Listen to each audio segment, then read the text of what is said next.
여러분 안녕하십니까. 오랜만에 정규제 TV 제가 찾아왔습니다. 정 대표님 너무너무 반갑습니다. 고맙습니다. 아이고, 예, 이렇게 오셔서 또 고맙습니다. 뵈니까 이 의미가 의미인지라 다음 주 월요일이 이제 12월 1일이고 수요일이 비상계엄 선포한 지 딱 1년 되는데 네.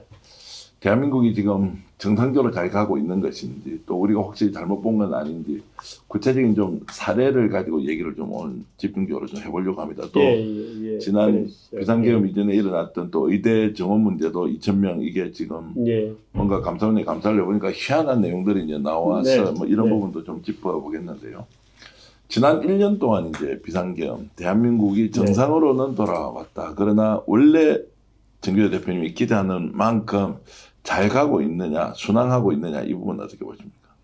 우선 뭐 정권은 잘 출범이 됐죠. 새로 구성된 이재명 정부의 는 뭐 잘 착근을 했다 이렇게 봅니다. 6월 3일이니까 꼭 6개월 만에 새 정부 구성이 되었고 새 정부 구성되자마자 소위 미국의 트럼프 행정부하고 뭔가 이 코드를 서로 맞추기 위한 긴 협상의 과정이 치열하게 진행이 되었습니다. 뭐 그런 점에서 볼 때는 새 정부 구성과 어떤 착근, 새 정부가 뭔가 이 착근해서 어떤 자세를 갖추는 것까지는 아주 원만하게 속도감 있게 더군다나 이 트럼프 정부하고 뭔가 이 새로운 조정할 일이 많았기 때문에 그런 점은 잘 진행이 되었다 이렇게 보죠. 그런데 예. 일반적으로 정치가 예를 들어서 12.3 계엄 이후에 얼마나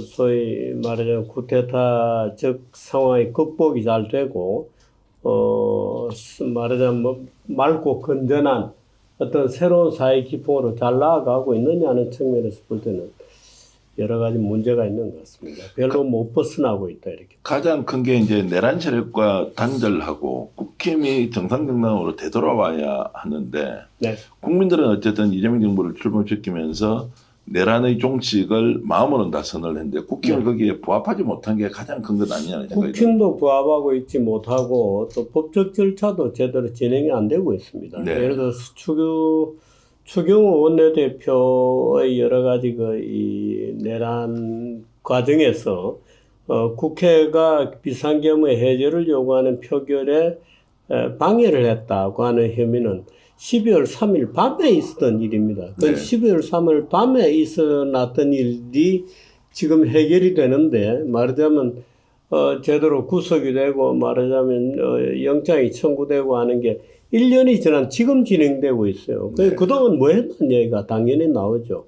그러니까 그거는 특검이라든가 또는 정부에서 수사는 정부의 책임이니까 정부에서 그 수사를 끌어나가는 과정은 제가 볼 때는 대단히 느리고 미온적이다. 왜 그렇게 느리게 일 진행이 되었는지에 대해서 저는 약간의 의심을 갖고 있습니다. 이게 어떤 일처리의 미숙함을 뜻하는 것인지 저는 아직도 예를 들어서 나경원이라든지 김기현이라든지 윤상현이라든지 그 당시 윤석열 체포를 거부했던 체포를 방해했던 일부 국회의원들에 대한 사건은 아직도 처리가 되고 있지 않다고 봅니다. 그러니까 국힘당도 소위 윤핵관에 인해서 한 발짝도 진행이 안 되고 있고 또 민주당은 오히려 그런 과정을 엔조이하고 있는 것 같고 내년 지자체 선거할 때까지는 소위 내란 국면을 그대로 가져가는 게 유리하다고 약간 정치적으로 뭔가 오판하고 있는 것은 아닌가 하는 생각도 들고 또 국힘당의 미련한 태도에는 정말 분통이 터지고 그런 상황입니다. 자, 그럼 1년 동안 수사 과정을 보면 두 가지로 나눠야 할 것 같습니다. 6월 3일 날 정권이 이제 출범하는 그 이전에는 윤석열 정권 하에 어쨌든 파면이 되긴 했지만 탄핵과 파면 그 과정에서 기존에 있는 이제 수사의 기관들이 있고 또 그 이후의 수사 기관들은 별도로 이제 구성이 된다고 봐야 하는데 이렇게 이제 수사 자체가 미온적이었다, 적극적으로 나가지 못했다라고 하는 것에 대한 책임을 양비론으로 놓지 말고 왜 그러면 이런 내란에 대해서 적극적으로 그 당시에 수사기관들은 나서지 못했으며 지금도 특검이 출범했는데 국민들이 좀 시원할 정도로 뭔가 좀 매듭을 지어야 하는데 여전히 질질 끌려가고 있는 이 상황의 원인에 대해서 진단을 좀 해주시죠. 저는 그 민주당이 무능이라고 봅니다. 그 정권 출범 이후에는 예. 그 이전의 상황은 아니 그 전에도 국회는 민주당이 장악하고 있습니다. 네. 수사 자체도 제대로 정돈되지 않았습니다. 말하자면 민주당은 어떻든 정권이 바뀌고 있고 불법적 내란 상태가 일어났다는 것이 확정된 상태이기 때문에 그 상태에서 검찰을 중심으로 과감하게 빨리 수사를 들어가야 되는데 검찰도 수사를 안 했고 그건 여러 가지 이제 법적인 미비가 있다 뭐 이런 얘기들이죠. 경찰도 수사에 제대로 착수를 못 했고 네. 그러다 보니까 공수처가 수사에 났었고 공수처가 수사에 나는 게 법적으로 가능성이 있느냐 없느냐 합법적이냐는 문제를 둘러싸고 한 달 이상이나 소동이 있었죠. 네. 그 2달이 넘는 기간 동안 긴 소동이 있었습니다. 이것은 민주당이 전국을 수습해 나가는 능력 부족 때문이죠. 오히려 국민의 눈치를 봤다고 해야 됩니까? 아니면 수사기관을 진짜 통제할 능력이 역량이 통제할 역량이 안 돼서 그런 이전 정권에서 다 임명했던 사람들이 또 간부로 있었으니까 아니 물론 그렇습니다만은 그 당시에 대통령이 무력화되었기 때문에 또 지금 우리가 보고 있듯이 한덕수 국무총리도 사실은 내당 가담 여부를 둘러싸고 그동안 굉장히 논란이 있어서 회색지대로 가고 말았죠.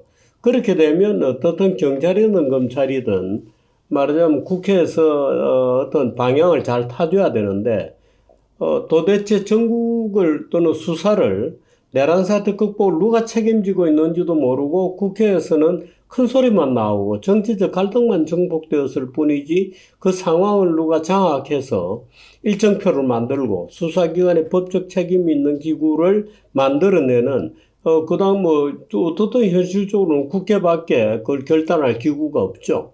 그런데 국회에서 그런 결단을 못 해나갔습니다. 근데 현실적으로 보면 6월 3일 이재명 정부 출범 이전의 과정을 보면 대혼란의 상황. 네. 그리고 수사 주체도 좀 불분명하고. 네. 국민의힘은 굉장히 크게 저항하고. 네. 민주당이 정권을 교체하지 않은 상황이니까 수사기관이 자체적으로 움직이지 않으면 현실적으로 뭐 이렇게. 아니, 국회가 있으니까요. 예. 국회가 있으니까. 오히려 국회 권력이 자신의 권한을 적극적으로 행사를 했어야죠. 그렇게 했어야 한다. 국회가 했어야 되는 겁니다. 그런데 예를 들어서 국회 민주당이 법사위 권력을 장악하고 있으면서도 큰 소리만 뻥뻥 질렀지 아무도 그 정리를 못 했습니다. 네. 그러니까 특검을 하게 되면 특검을 빨리 출발을 시켜서 제대로 된 특검들을 만들어내고 수사를 들어가야 되는데 특검 만드는 것만 해도 상당 기간이 걸렸고 도대체 특검을 누가 지금 어떻게 해서 임명하고 있는지조차 불투명했고 계속 지연되었죠. 근데 그러니까 이제 저 같은 외부에서 보고 있는 사람은 야 이거 왜 수습을 안 하나? 왜 수습이 안 되는 거야? 하고 화를 내게 되죠. 네. 예를 들어서 지금 헌법제 86조 7조 8조의 비상계엄에 관한 것을 보면 어떻든 전국 수습의 책임은 국회에 있는 걸로 되어 있습니다. 네, 예. 근데 안 했죠. 국회는 말하자면 수사기관 지정조차 안 했죠. 그 수사기관 지정에 관해서는 법적으로 수사기관을 지정하는 것에 대해서 국회가 그걸 뒤늦게 사후적으로 지정할 무슨 권력이 있는지에 대해서는 여러 가지 의문이 있거든요. 네. 그런 권한이 있는지에 대해서는. 그러나 어떻든 정치력을 발휘해서 상황을 정리를 해 들어갔어야 되죠. 그런데 정리가 안 됐습니다. 어쨌든 뭐 현실적 한계이든 또 말씀하신 대로 역할을 제대로 못했던 일단 넘어와 버렸고 네. 자 1년이 지났습니다. 네. 지금 이 상황에서 수사가 잘 되고 있다, 안 되고 있다라는 안 되고 있습니다. 총평은 어떻습니까? 특검 세계가 출발했지 않습니까? 안 되고 있어요. 안 되고 있습니까? 네. 어떤 면? 예를 들어서 최상명 특검 같은 경우에는 사실 특검이 필요가 없었습니다. 네. 사건 자체가 아주 심플하고 명백하고 또 그 관련자도 분명하고 사전 수사를 은폐해서 그렇지 수사의 팩트 파인딩 자체는 충분히 이미 이루어지고 있었기 때문에 특검이 필요하냐 문제가 사실은 있죠. 그런데 3대 특검이라고 해서 그것도 특검을 넣었거든요. 근데 실질적으로 실적이 없습니다. 실적이 없고 처음에 정해졌던 것 이미 알려졌던 범위 내에서 확인하는 정도로 끝났죠. 그 다음에 김건희 특검이 있습니다만 김건희 특검은 그야말로 그 김건희와 그 김건희를 따르는 일종의 그 지원병들이 오히려 많았다고 할 정도로 검사들이 나중에는 소위 집단 행동에 나서고 네. 말하자면 검찰 제도의 변경과 관련해서 집단적인 의사표현을 할 정도로 말하자면 딴 동네 가서 지금 놀고 있는 겁니다. 말하자면 검사들이 오히려 말하자면 특검에서 스트라이크를 한 것이죠. 말하자면 반항을 하는 예, 거죠. 예, 예. 특검에 있는 검사들이. 예. 그래서 그런 것에 대해서는 참으로 그 유감스러운, 나중에 뭐 징계한다 아닌다, 뭐 지금 여러 가지 말들이 나오고 있습니다만 그것이야말로 신속하게 감찰이 들어가고 일부 검사들을 징계를 초속히 해야 되는 겁니다. 근데 안 하고 있어요. 네. 나는 도대체 왜 그렇게 늘어지는지 모르겠는데 그게 안 하고 있고, 예를 들어서 민중기 특검 같은 경우에도 분명히 일반인들이 볼 때는 그 내부자 거래를 한 주식 투기꾼이거든요. 네. 근데 그 문제에 대해서도 어영부영 그냥 넘어갔습니다. 난 민주당에 누가 민중기를 특검을 시킨 구체적인 어떤 사람이, 상당히 권력을 행사하고 있고, 그래서 그 사람이 정치적 책임을 오히려 방기하는 과정에서 정리가 안 되고 있다는 느낌을 받거든요. 네. 근데 민중기는 여전히 해결이 안 되고 있잖아요. 그 민중기의 그런 문제가 오히려 특검 수사 과정에서 본인의 정당성을 상당히 훼손해 버리니까. 정당성도 훼손되고 말하자면 나머지 수사도 진행이 제대로 안 되는 거죠. 그러니까 말하자면 민중기에게 그런 문제가 생기면 신속하게 교체를 해야 됩니다. 신속하게 교체를 하고 민중기는 바로 수사를 보내고 하는 그런 절차들이 있어서 말하자면 스스로가 깨끗하게 정당성을 얻어가면서 가야 되거든요. 도덕적인 문제 또는 그게 뭐 어떤 법적인 절차로 가야 되는지는 저도 잘 모르겠습니다만 분명히 적어도 우리들 일반적으로 보기에 내부자 거래의 전형적인 형태이기 때문에 그 수사 대상이 충분히 돼야 돼요. 근데 정리가 안 되고 있죠. 그러니까 더군다나 뭐 예를 들어서 뭐 일부 특검 같은 경우에는 예를 들어서 기각률이 말하자면 구속영장 기각률 이런 것들이 이례적으로 높습니다. 뭐 30%, 40% 이렇게 되니까 도대체 이 수사가 제대로 이루어지고 있는지에 대해서도 분통이 좀 터지죠. 그러니까 전체적으로 이 과정이 매끄럽고 말하자면 이 민주당이 정권의 책임자로서 법무장관을 중심으로 나중에 6월달 이후에 법무장관이 생겼으니까 법무장관을 중심으로 일정 자체가 전체적으로 논의된 일정으로 깨끗하게 진행이 되어 가야 되는데 그렇게 진행이 되지 못했어요. 능력이 없다라고 하면 너무 추상적이어서 구체적으로 들어가면 혹시 민주당이 여기에 적극적으로 개입하면 수사의 독립성에 훼손이 된다 또는 혹시 민심의 역풍이 있기 때문에 이 내란 사건과 관련된 뭐 김건희 특검 그리고 지금 내란 특검 최병 특검과 관련돼서 너무 좀 이렇게 뒷짐을 지고 있었다 이렇게 봐야 되는 겁니까? 좀 답답하긴 글쎄요. 답답합니다. 근데 민주당 자신이 예를 들어서 뭐 서영교 의원이 예를 들어서 가짜뉴스에 말린다든가 또는 뭐 일부 뭐 최민희 의원 사건이 생긴다든가 하는 그 중요한 시기에 민주당 스스로의 동력이 굉장히 타격을 받는 일들이 부분적으로 생겨버렸어요. 근데 거기에다가 이제 나중에 법무장관의 여러 가지 이제 뭐 지휘 문제도 무리가 좀 있었던 것 같고 민중기 특검 같은 경우에 신속하게 교체하지 못했죠. 그러니까 작은 실수들이 누적되는 가운데 스스로도 정치 과정에 말리면서 동력을 상당히 잃어버리게 되고 또 최근 들어서는 뭐 예를 들어서 뭐 정청래 대표의 무슨 그룹이 따로 있는 것 같고 무슨 친명 그룹이 따로 있는 것 같은 이런 상황까지 되니까 저는 굉장히 걱정되는 겁니다. 도대체 이 사건이 마무리가 언제쯤 되나? 지금 벌써 1년이 지났잖아. 1년이 되고 있거든요. 근데 1년이 지나서 지금 겨우 이제 한덕수의 재판이 이제 매듭이 되는 그런 정도로 돼 있고, 예를 들어서 뭐 이제 겨우 추경호 구속 동의가 이제 국회에서 이루어졌고, 그런 정도로 내가 적어도 내년 1심 판결까지 가려 그러면 적어도 내년 중반 1월, 2월 1월 이후로 물론이고 뭐 추경호 의원 내년 중반에 가야 1심이 겨우 이제 시작이 될 정도죠. 그러니까 저는 왜 이렇게 조속하게 일을 마무리를 못 하나에 대한 불만 또는 불안 또 그런 것들이 이제 생기죠. 이게 계속 이렇게 끌려간다. 질질질 이렇게 이제 좀 수년이 돼버리면 네. 어떤 문제가 옵니까? 이걸 빨리 매듭을 짓자는 말씀에 전적으로 동의를 하는데 국민들이 네. 말하자면 그런 것들이 빨리 정리되고 새로운 어떤 기풍의 사회로 전환해 넘어가야 되거든요. 그런데 계속해서 지금 그날에 대해서 얘기하고 있잖아요. 그 예를 들어 지금도 뭐 한덕수 같은 경우에 지금 재판 막바지에 일단 와 있습니다만 검찰 구형이 특검 구형까지는 가 있습니다만은 그날에 대한 리마인더가 지금 또 되고 있고 추경호 같은 경우에는 12월 거의 정확히 1년 전에 그날 동선에 대해서 지금 다시 쳐다봐야 되는 이런 국면이거든요. 그러니까 국민들로부터 빨리 말하자면 이 내란 문제에 대해서 극복이 되고 새로운 기풍이 되고 일하는 분위기가 되고 하기를 바라는 거죠.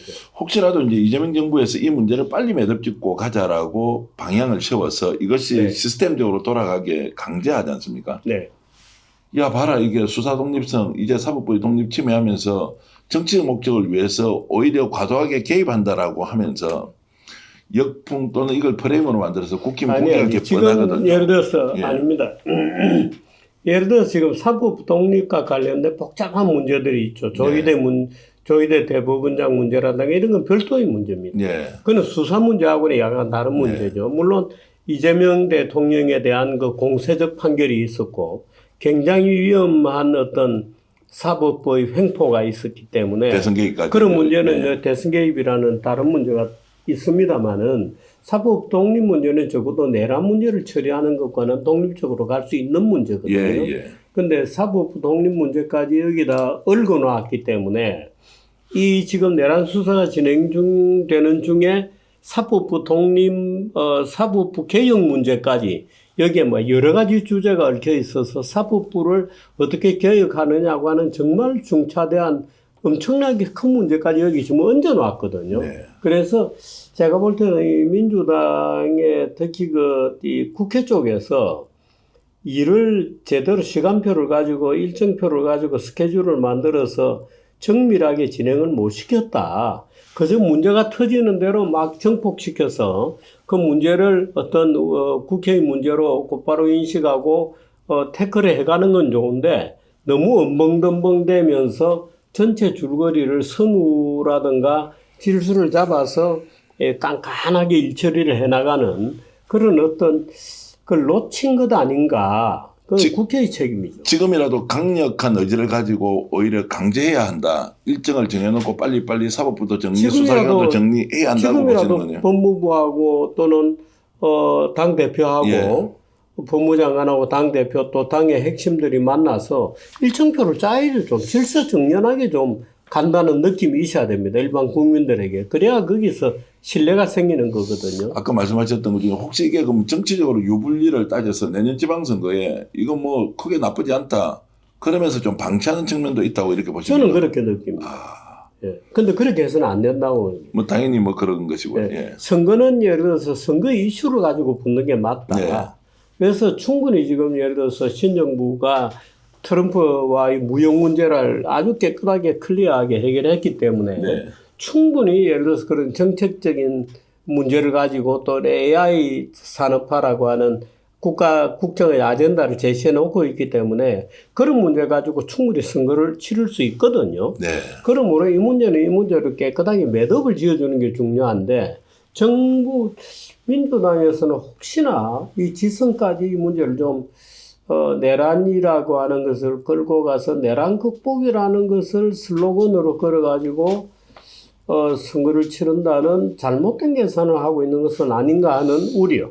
만일 그게 사실이라면 이제 민주당으로서는 굉장히 이제 뼈아픈 부분일 텐데 실책이 될 겁니다. 그러면 이제 그 부분에 오늘 분명한 지적을 하셨으니 이 결에서 다른 질문을 하나 드리면 자 국힘이 오히려 지금 내란과 관련된 비상기업과 관련된 정리정돈을 못하면서 계속 극우화되면서 이걸 오히려 지방선거로 가져가면서 당심을 계속 결집시키고 이재명 정부와 전면 투쟁을 하자라는 걸로 지금 연출하고 가고 있는 면은 어떻게 보십니까?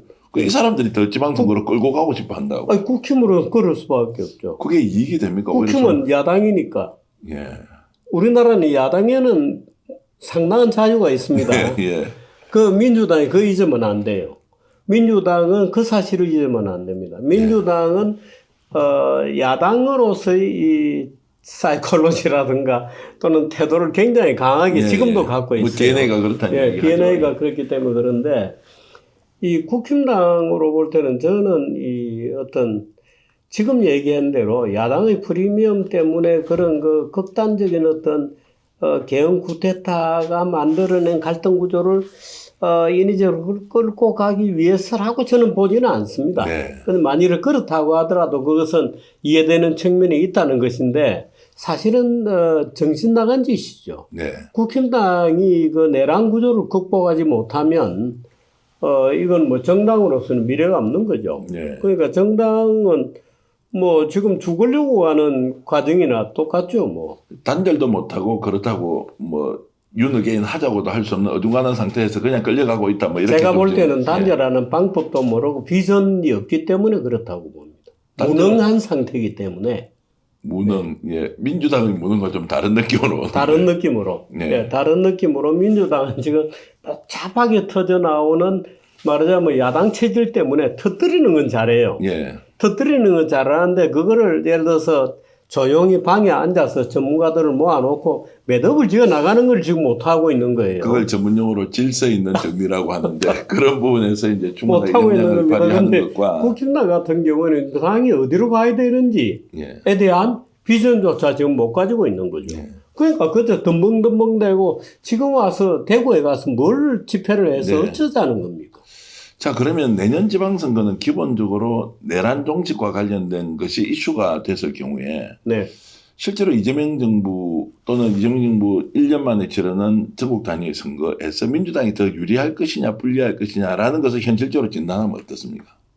민주당이 어떻든 압승을 하겠죠. 그래도 나라를 생각하면 이 구조에서는 벗어나야 한다는 그런 이제 뭔가 정책적 지금 비전을 가지고 지방선거 준비를 하자. 이게 이재명 정부 다음 아니냐 뭐 이런 말씀으로 이해도 되겠습니까? 그럼요. 그 더군다나 지금 경제가 어떻든 좀 살아나는 국면이고 내년 경제는 올해보다 또 상당히 좋아진다는 측면이거든요. 그 내년에는 어떻든 2% 정도의 성장 이상은 달성할 거로 보기 때문에 여건으로 보면 나쁘지 않죠. 그런데 그렇다고 해서 이 국힘당의 어떤 국힘당 표 전통적으로 국힘당을 찍어왔던 표가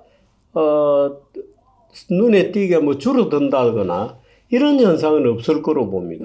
그러니까 뭐 국힘당이 기존에 가지고 왔던 표가 있고 민주당이 기존에 가져왔던 표가 있고 중도표가 있습니다만은 중도는 아마도 이 정부 쪽으로 전국의 안정을 선택하는 쪽으로 움직일 가능성이 많다고 보지만 그렇다고 해서 국힘당의 전통적인 표가 이산할 거다, 흩어질 거다 이렇게 보기는 어려울 것 같은데요. 국민의힘 내부에서는 이런 이야기 있더라고요. 중도 확장 노선도 중요하다. 그러나 현실 여건상 중도 확장 못 가면 뭐 윤어게인이든 윤어게인이 아니든 결국 지방선거는 이재명 정부 출범 1년에 대한 평가가 될 텐데 그게 경제와 민생 문제 기대를 많이 했는데 거기에 대한 기대가 충족되지 않으면 결국 심판선거로도 갈 수 있는 거 아니냐. 거기에 대한 기대를 한다는 거예요. 다른 거는 백약을 쓰더라도 지금 현재는 본인들이 잘해서는 이길 수 없다. 이재명 정부가 무조건 잘못돼야 지방선거에 기회가 올 수 있다라고 하는 이런 전술적 접근을 그게 이제 낡은 정치에 대한 집착과 그 어떤 관성을 못 버리고 있는 거죠. 그런데 민주도 국힘당은 지금 당부터 만들어야 되거든요.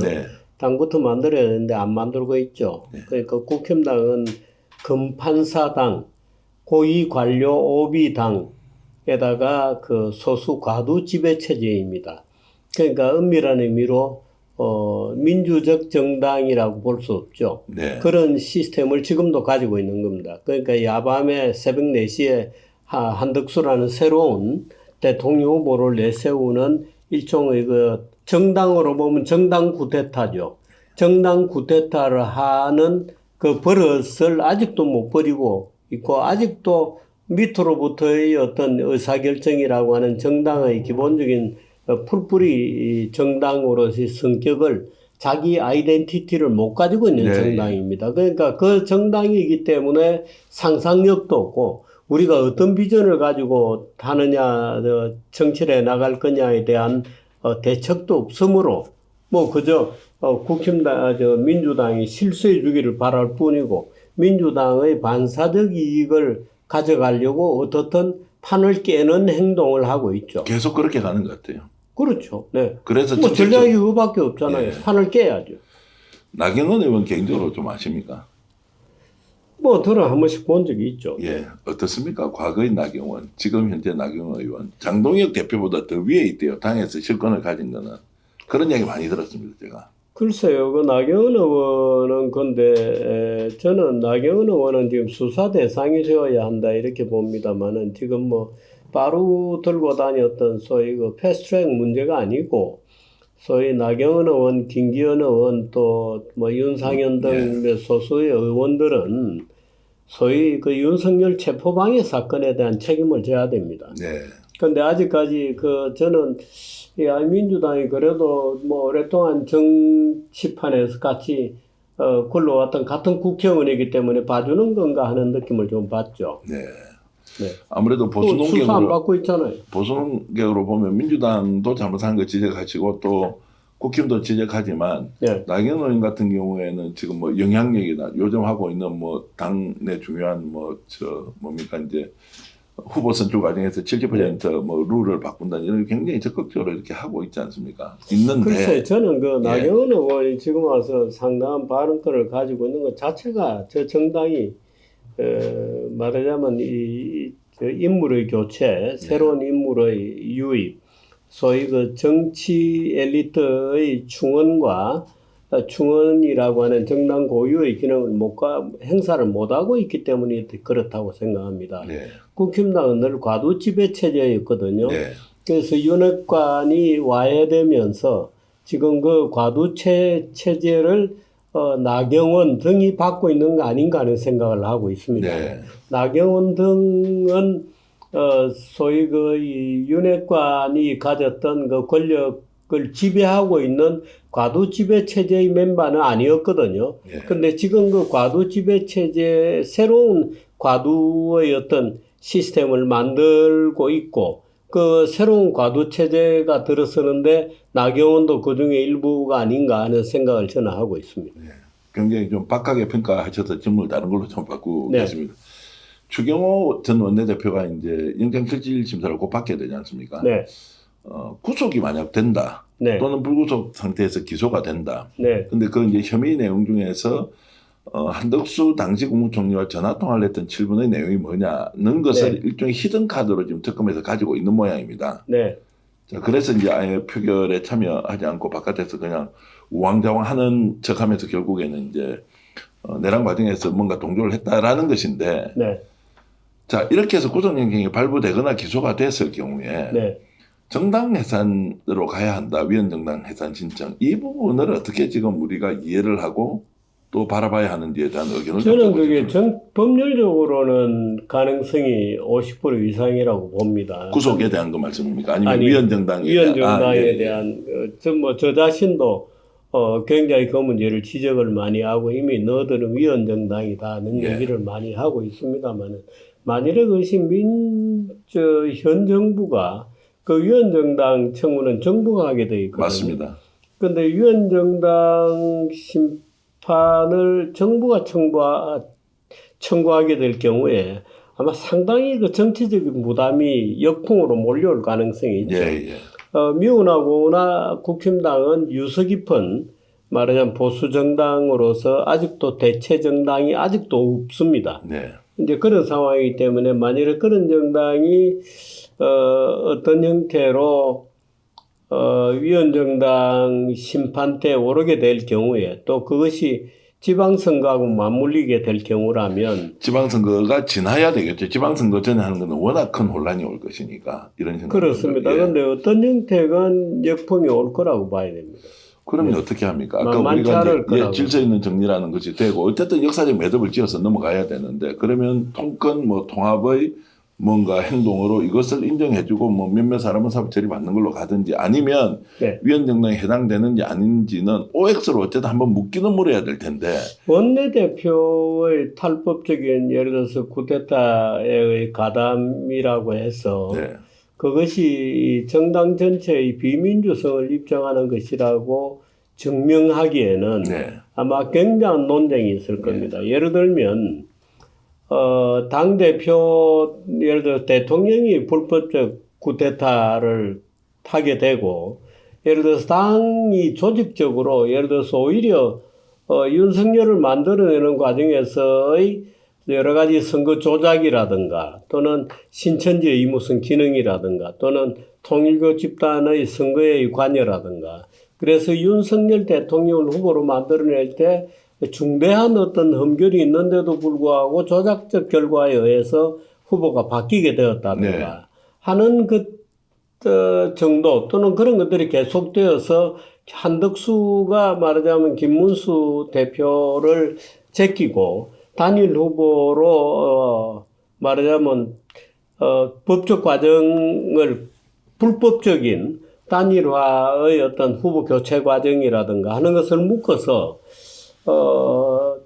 라면 모르겠습니다만은 오히려 예를 들어서 추경호의 그 기회주의적 처신 이런 거는 온 국민이 다 테레비로 봤잖아요. 그 말씀을 들어보면 결국 이제 수사 과정에서 뭔가 새로운 것이 드러났을 때 해당 청구가 가능하지. 뭔가 결정적인 게 나와야죠. 현재까지 이걸로 해당 청구를 하기에는 그저 추경호의 참 볼성 싸놓은 쪽팔리는 그 기회주의적 처신만으로는 가능할까? 그러면은 이제 수사가 훨씬 더 중요하고 명확하게 한번 따져보고 진실이 뭔지 밝혀야 한다라는 걸로 이해가 되는데, 근데 이제 특검은 12월 되면 끝이 나지 않습니까? 대체로 뭐 한 달 연장 해봐야 뭐 이제 연초가 될 테고. 그 그동안 뭐 했어요? 뭐 했어요도 그렇게 많은 있고. 시간이 있었는데. 그러니까요. 그런데 이제 이 특검은 이제 기간이 만료가 됐기 때문에 그러면 국수본이 되든 경찰청에 아니면 뭐 중수청은 아직 출발 안 했으니까 못할 것이고 그러면 이제 공수처가 되든 이 수사를 누군가 받아서 해야 되지 않습니까? 아니면 검찰이 계속 하든지. 자, 이 부분은 지금 어떻게 그러면? 뭐 공수처가 받든지 해야 되겠죠. 받아서 계속 해야 된다는 말씀이시죠? 검찰은 뭐 해산되는 기간이기 때문에 그래서 그 일정도 어떻게 될지 지금 불명입니다만은 어쨌든 검찰이 뭔가 중대한 수사를 맡는 것은 성모양이 좋지는 않죠. 그러면은 결국 이제 경찰이 주도하는 국가수사본부에서 이거를 이제 뭐 수사특별수사본부를 만들어야 되는 것이고. 공수처는 공수처대로 해당 공무원들에 대한 수사권이 있으니까 이걸 이어가는 걸로 해서 수사는 계속돼야 한다라는 좀 명확한 견해를 갖고 사실이 계시면 있다면 지금도 이제 나와 있는 여러 가지 의혹에 대해서 제대로 수사를 못한 게 많지 않습니까? 그러면 이 수사가 계속 이어졌을 때 국민적인 피로감 이런 건 좀 생기지 않겠느냐? 있을 겁니다. 국민적인 피로감이 분명히 있을 겁니다. 왜냐하면 이때까지 뭐 하고 해를 2해나 지나서 2년 차에 들어가서 이런 일을 하느냐는 논란들이 생기겠죠. 야당은 당연히 반발할 거고. 그럼에도 불구하고 한 번은 정리해야 되니까 끝까지 수사는 이어가야 한다. 글쎄요. 근데 지금 와서 예를 들어서 나경원에 대한 수사 착수가 가능할까요?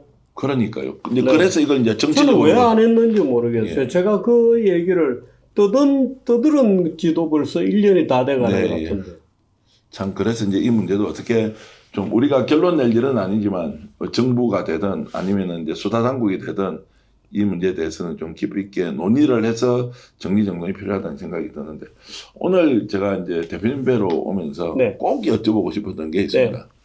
의대 정원 2,000명과 관련해서 감사원에서 감사 결과를 뭐 중간 결과로 이렇게 이제 발표를 했는데 야 이게 뭐냐 지금까지 국회에 나와서 조기용 장관이 절대로 대통령실에 위압을 받은 것이 아니라 우리가 이거 2,000명을 했다 이렇게 아니 엄청 강하게 이야기를 했어.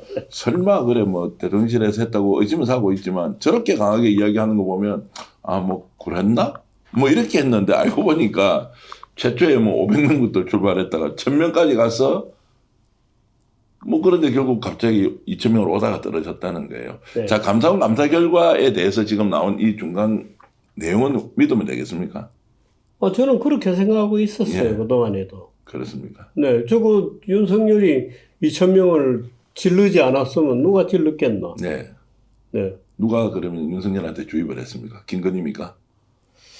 아닙니다. 그거는 뭐 여러 가지 그 윤석열에게 대규모의 어떤 정원이 필요하다는 얘기를 여러 사람이 했을 겁니다. 그건 뭐 특정한 누가 2,000명이란 예를 들어서 뭐 지금 뭐 천공이다 이런 소위 마술사들, 예. 수술사들이 2,000명이라는 숫자를 뭐 정해줬다는 시중에 낭설도 있습니다만은 저는 그건 막 웃기는 얘기라고 보고, 왜냐하면 이 노무현, 문재인 대통령 때 400명 정원을 가지고 의대들하고 한번 의사들하고 붙었거든요. 네. 붙어서 개박살이 났습니다. 네. 그래서 400명 정원안이 간단하게 취소가 되었기 때문에 야 500명 말이 되냐 그거 내갖고 또 간단하게 밀릴 텐데 기왕에 밀리는 거 한번 대차게 붙어보자 2,000명 이렇게 붙었을 거예요.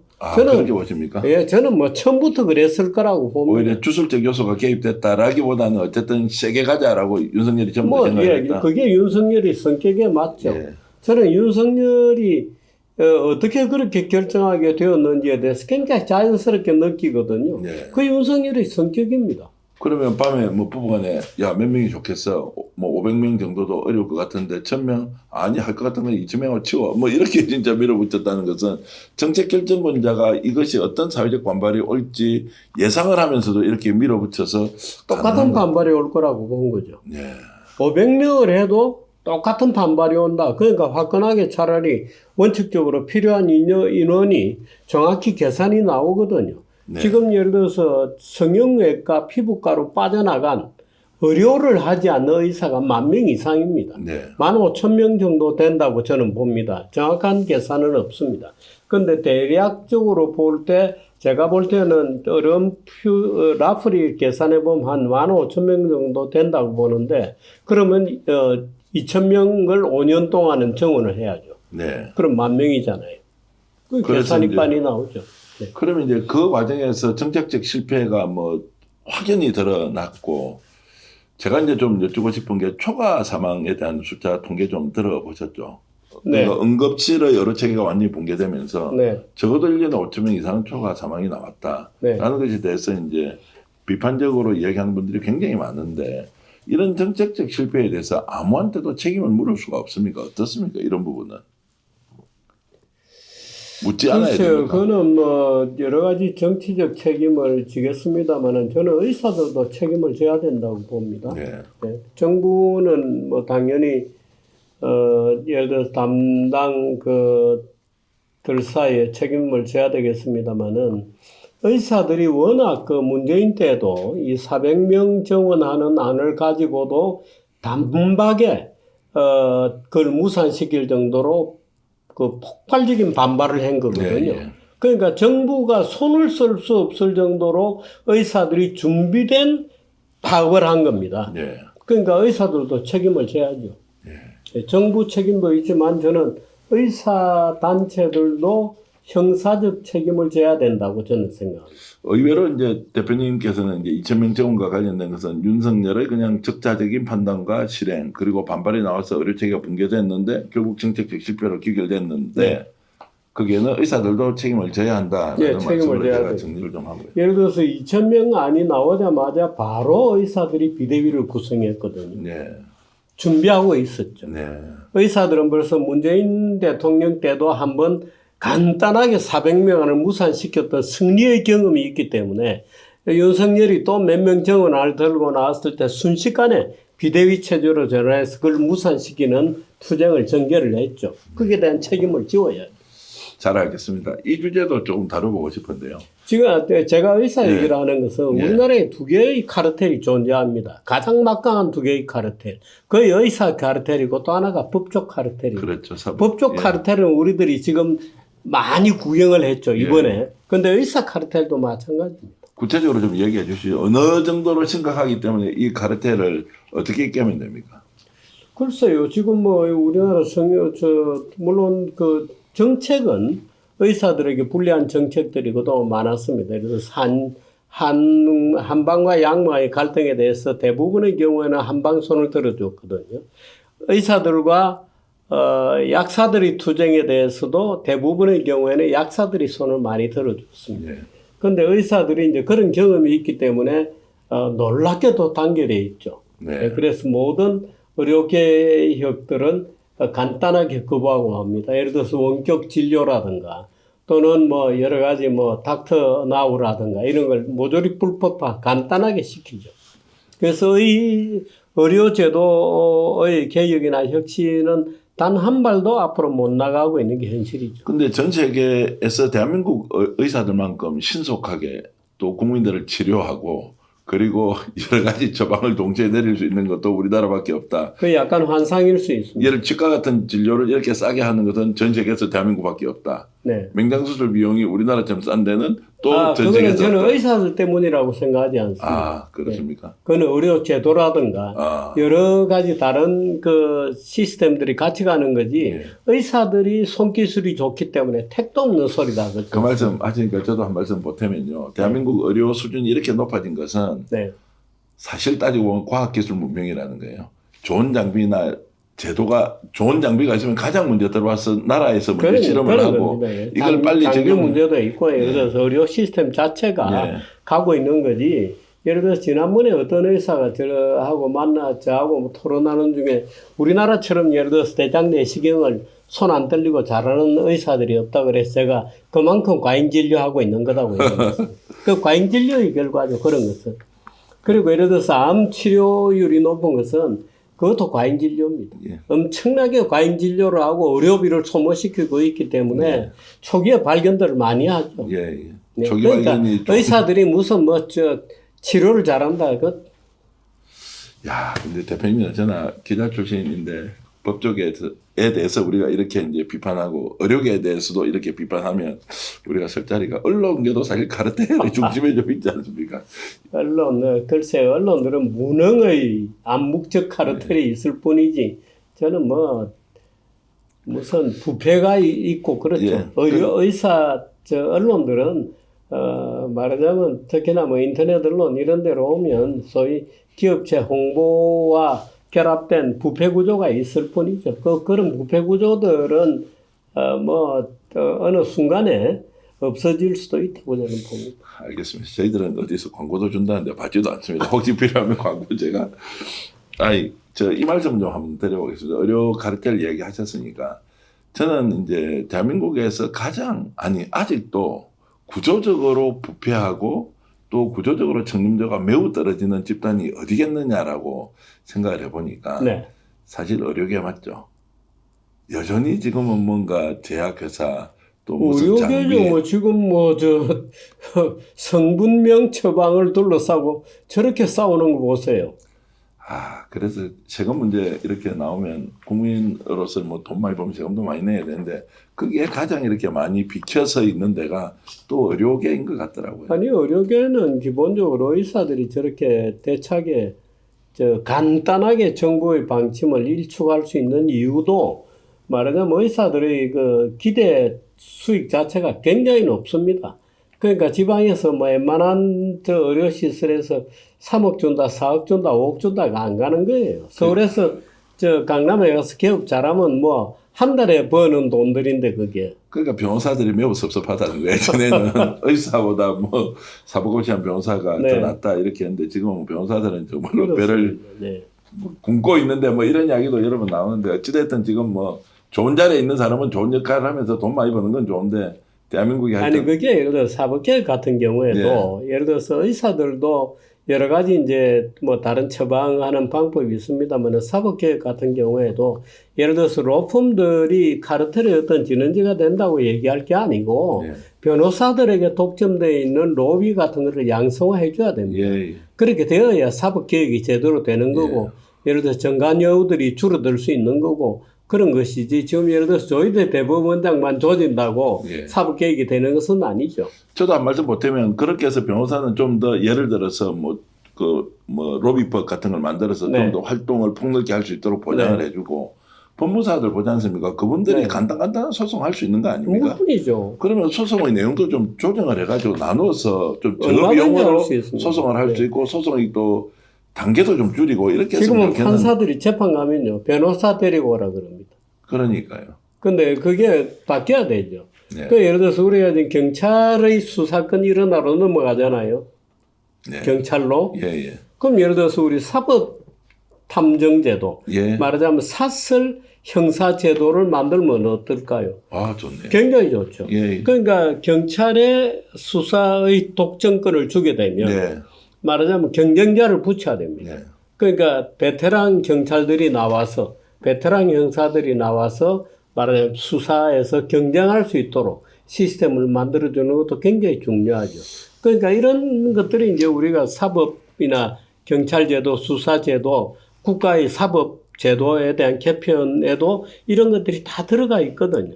그러니까 이런 것들을 사실은 정당들이 특히 예를 들어 지금 사법개혁을 내세우고 있으니까 민주당에서도 좀 제도적으로 충분히 생각해서 뭐 아이디어 나올 때마다 그때마다 툭툭 던지지 말고 좀 전체적인 그림을 전문가들이 좀 앉아서 정리정돈을 좀 해다오 하는 거죠.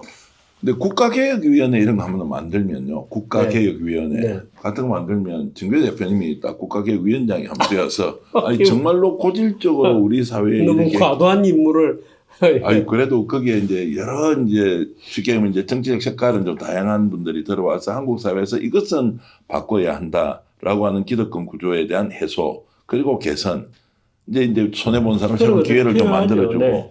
사설 담는 게도 이런 것도 제가 충분히 공감이 되고 당연히 로비법 같은 거 이제 본격적으로 논의를 해야 한다. 합법을 영역에서 하면 되지 왜 불법으로 하면 변호사법 위반으로 다 잡아 넣느냐. 그러니까요. 그리고 지금 대통령께서도 이제 얘기를 했지만 지금 뭡니까 이제 배임제도 이런 것도 개선을 하자고 하면 어디로 개선할 건지 지금 논의가 좀 돼야 되는데 갑자기 배임제도 개선하려고 지금까지 보수 정권에서 그렇게 얘기해놓고 이재명 대통령이 이야기를 하니까 야 자기 그 배임제 벗어날 거 하느냐 그 대통령이 얼마나 무시하면 그런 말을 하겠냐는 생각이 드는데 이런 부분은 좀 정치적 이익과 관계없이 좀 모아놓고 우리 사회에서 제대로 좀 논의를 하고 용광로에서 녹여서 좀 불순물 제거하고 제대로 된 걸 좀 빼내는데 정규재 대표님이 좀 위원장을 하시면 좋겠다 이런 말씀을 드립니다. 해야 될 일이 굉장히 많은데요. 질서정연하게 이런 일들이 매듭이 안 되고 있죠. 근데 사실 국민들은 어떤 구체적으로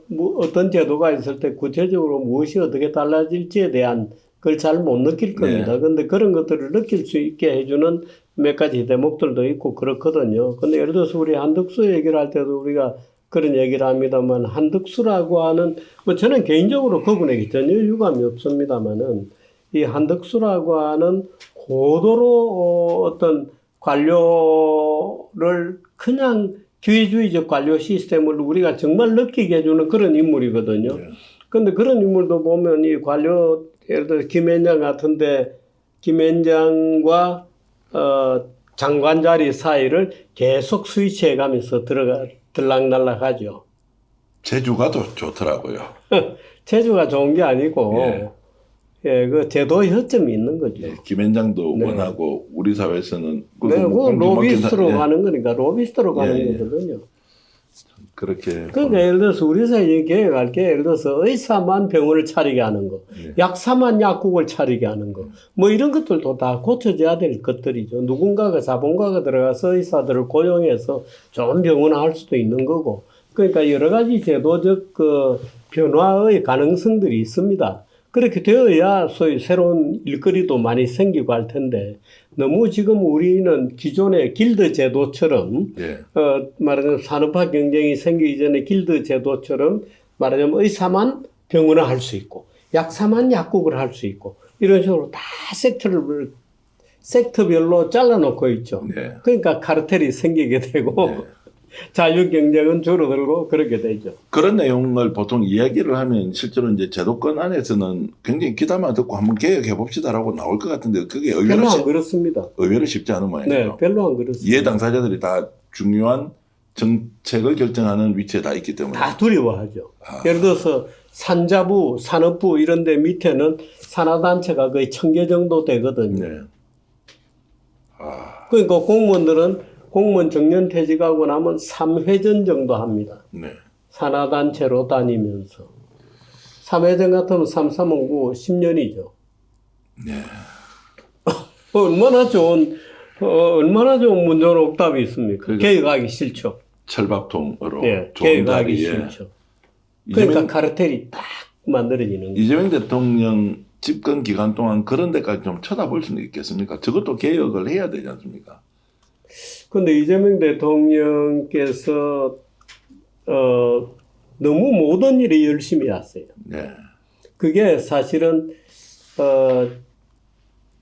어떤 것에 집중해서 큰일의 성과를 내는 것을 방해할 수도 있어요. 네.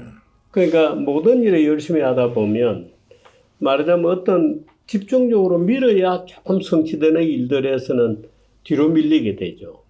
그러니까 약간 이제 그런 건 아마 대통령이 지금 이제 제가 볼 때는 지방선거에 출마할 사람들이 나가고 뭔가 대통령이 새로운 어떤 국정 구상을 하겠죠. 네. 이제 그렇게 되면 대통령이 어떻게 움직일까 하고 이제 저는 그런데 좀 사회 구조의 개혁에 좀 신경을 써주기를 저도 원하죠. 근데 대통령께서 규제 완화 뭐 이런 얘기를 많이 하셨습니다만은 이제 그런 작업들이 좀 되기를 원하죠. 좀 적극적으로 좀 대통령실 쪽에 의견을 좀 전하는 통로가 있을 거 아닙니까? 좀 말씀을 좀 드리시죠. 이런 부분에 대해서 대통령이 좀 우선순위를 정해놓고 역할 분담도 하고 총리실에서 하세요. 그 자꾸 그 이야기하다 보면 원래요 꼰대가 아니고요. 좋습니다. 예. 조언을 자주 하는 게 더 낫다는 이야기. 대통령이 계속 듣고 싶어하는 말이던데 최근에도 제가 누구 한번 만나보니까 정말로 진솔하게 어떤 내용 혹시라도 놓치고 있는 게 있으니까 다양하게 들어보자 이제 이런 말씀을 하시는 거예요. 그 얘기는 방송에서 하시기에 좀 그렇습니까? 아니 그래서 대통령에게 좀 적극적으로 정규 대표님 같은 분이 좀 말씀을 하시는 거는 민주당 내부에서 지금 현재는 뭐 전혀 저는 네. 뭐 그런 생각도 없고 또 대통령께서 궁금해하시지도 않은 것 같습니다. 예. 예. 궁금해하지 않는다. 뭐 하여튼 제가 열심히 달리고 있고 모든 문제를 다 잘하는데 그 처리가 안 돼도 잘 하시는 것 같아요. 저는 뭐 아유 저희 일만 해도 처리가 안 될 정도로 일 많아서. 그러니까 대통령이 얼마나 대단합니까? 그래서 요즘 드는 생각이 총리가 좀 더 적극적으로 나서서 일을 좀 이렇게 안분하면 좋겠다. 민생 경제 문제 좀 챙기고 대통령은 좀 방향을 좀 정하고 이렇게 가는 역할 분담이 좀 아쉽다는 생각이 좀 들기도 하고요. 너무 바쁘세요들. 예. 너무 바쁘기 때문에 눈앞에 다가오는 일들이 뭐 많거든요. 만개칠남식으로 안 할 수 없는 숱한 일들이 쏟아질 겁니다. 네. 그래서 우리가 대통령이 너무 바쁘면 안 된다 이런 얘기를 종종 합니다만 그거 조절하는 것은 너무나 어려운 일이에요. 네. 대통령실에서도 최근에 누굴 만나서 얘기를 좀 해보니까 다 따라가서 이제 이렇게 하긴 하는데 네. 또 성과도 반드시 내야 한다는 이런 건 막 그 자세나 열의가 대단하답니다. 청와대 네. 대통령 참모들도. 그런데 이게 우리가 지금 잘하고 있는지 아닌지 바깥에 이렇게 한번 쳐다보면 막 우리만 달리고 있는 거 아니냐라는 느낌이 있다는 거예요. 그러니까 국민들도 거예요. 따라가고 네. 집권 여당도 오고 네. 또 야당도 좀 설득을 해서 좀 데려가고 싶은데 여기도 아예 딴 나라 사람처럼 놀고 있고 여당은 뭐 생각이 다른. 국민들은 지금 현재와 같은 분위기 보면 한 지지율 70% 정도는 안정권으로 나와야 되는데 대통령의 성과만 보면 또 여전히 또 그 부분도 좀 덜 돼 있고 하니까 야 이거 참 우리는 죽기 살기로 하니까 그래서 내부에서는 이렇게 얘기를 한답니다. 열심히 노력하는 것이 쌓이면 언젠가 국민들이 알아줄 것이다. 그래서 우리는 우리 할 일만 국민들을 위해서 열심히 죽기 살기로 뛰자 뭐 이런 분위기가 있다고 하더라고요. 예, 뭐 좋은 자세입니다. 네. 그런데 이제 이것을 연결시켜 줄 수 있는, 풀어줄 수 있는 매듭을 이렇게 좀 뭔가 정리할 수 있는 대통령 주변에 핵심적인 역할을 할 수 있는 분이 있으면 그런데 좋겠다는 생각이 대통령이 드네요. 여러 전문가들을 불러서 네. 또 평소에 거리가 좀 있었던 그런 전문가들을 불러서 얘기를 많이 드려야 됩니다. 네, 뭐 듣고 있는 분도 또 있다고는 네, 하더라고요. 네, 네. 경제 쪽으로는 아예 따로 또 이렇게 모임을 하고 있다는 얘기까지 들었는데 그래도 1년 지나고 보니까 윤석열 아닌 게 너무너무 다행스럽지 않습니까? 천만다행이죠. 네. 윤석열 씨는 글쎄요, 그 국가의 지도자가 되어서는 안 될 뿐인데, 네. 소위 검사당, 고위관료당의 소위 과도지배 체제가 스스로가 대통령 후보를 만들어내는 과정을 모르기 때문에 해본 적도 없고, 그래서 소위 작은 영웅이 필요한 거죠. 그래서 문재인, 추미애 이런 사람들, 특히 조국하고 싸우던 윤석열이 커 보였던 겁니다. 그래서 네. 영입해서 이런 사고를 친 거죠. 처분이 없는 과정이었습니다. 천만다행이고 이제 이재명 정부 출범 이후에 이제 6개월 지나고 했으니까 저는 정기대 대표님께서 이 정부의 성공을 위해서 쓴소리도 하시면서 많이 좀 도와주시면 좋겠습니다. 예, 그렇게 뭐 지금도 하고 있죠. 네. 알겠습니다. 실제로 어떻게 들어가셨습니까? 한 1년 정도 이제 내란이 지나고 인터뷰를 하면서 여전히 객계에 쌓여 있는 문제가 많습니다. 그런데 하나하나 또 해결해야 되지 않겠습니까? 무엇보다 대한민국을 위해서 그리고 이재명 정부의 성공이 곧 대한민국의 발전이라는 그런 인식, 생각 여러분들 가지고 계시면서 아니요, 사실은 예. 우리가 대통령이나 민주당의 어떤 책임을 추구하는 것보다는 예. 사실은 우리들이 각자가 말하자면 각자의 그 욕심이나 욕구나 갈등을 좀 줄여 나가고 예. 하는 그런 국민들의 자세도 굉장히 중요해요. 예. 예를 들어서 뭐 앞으로 지금 어떤 문제가 언제 어떤 국민에서 튀어나올지 모르거든요. 예. 이번에 뭐 대만 문제 가지고 중국하고 일본하고 뭐 심각한 언어들이 왔다 갔다 하다가 지금 뭐 트럼프가 개입하고 하는 이상한 일들도 있었습니다만은 사실은 지금 우리나라 사람들은 왜 그렇게 무관심한지 모르겠습니다만은 시진핑이 얘기했던 전후 국제 질서의 큰 틀 속에서 대만 문제를 해결하자 할 때 그 큰 틀 속에 한반도 문제도 굉장히 포함이 되어 있습니다. 네네. 그러니까 전후 국제 질서의 한 부분에 불과하다라고 대만 문제를 얘기했거든요. 그때 그 전후 국제 질서라고 하는 것에는 한국 문제도 포함되어 있기 때문에 사실은 언제 그런 문제들이 또 불거질지 모르죠. 그래서 우리 국민들이 그런 때는 언제든지 그 국민의 그 책무나 이런 것을 다 할 수 있는 그런 어떤 자세들이 필요하죠.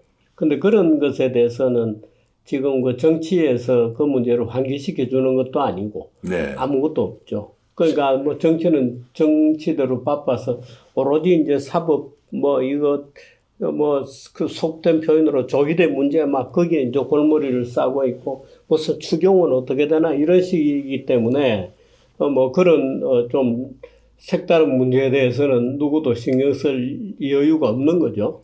대외관계 문제도 사실은 우리한테 굉장히 중요한데 우리가 거기에는 뭐 일일이 물론 접근해서 뭐 준비 안 된 대응이 나중에 예. 나갈 수도 있고 그렇습니다. 근데 일본 같은 경우에는 비교적 이제 그런 훈련들이 좀 돼 있는 것 같아요. 국민들에게도. 요 최근을 일본의 어떤 동태 같은 것을 쭉 들어보면 국민들도 그런 훈련이 좀 돼 있는 것 같은데 만일에 우리에게 그런 문제가 터지면 굉장히 감정적인 어떤 그런 분출이 될 가능성이 있죠. 우리 주변에도 실제 생길 수가 있습니까? 우리한테도 그런 예를 들어서 군사적 긴장 상태가 막 고조되거나 한반도 주변에서 국제적인 충돌까지. 당장에 뭐 미국 문제가 있을 거고요. 네. 미군이 어떻게 정리되느냐는 문제가 있을 거고 뭐 여러 가지 문제들이 있을 수 있습니다. 뭐 북한에서 어떤 형태건 충돌이 있을 수도 있고 뭐 여러 가지 문제들이 있을 수 있죠. 뭐. 그런 부분에 대통령은 확실히 중심을 가지고 있는 거 맞죠? 국민들은 뭐 관심이 없고 정치권에서 진짜 내부 문제에 매몰이 되어 있다 하더라도.